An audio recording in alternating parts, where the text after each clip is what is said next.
তারই দিচ্ছি একটা আঁচ।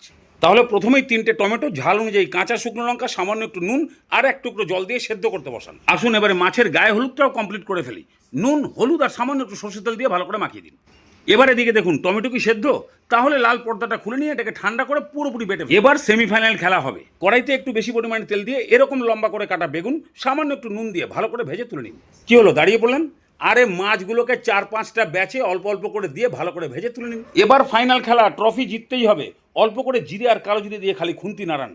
সেন্ট আসছে, ব্যাস টমেটো পেস্ট দিয়ে দিন। তার উপরে কালারের জন্য হলুদ আর নোনতার জন্য নুন দিয়ে এবার ভালো করে কষান।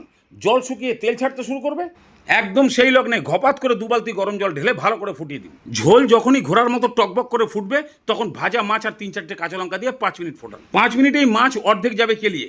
এবার ভাজা বেগুন আর ধনেপাতা দিয়ে খুন্তি দিয়ে দিন হিলিয়ে 2 মিনিট ফোটান।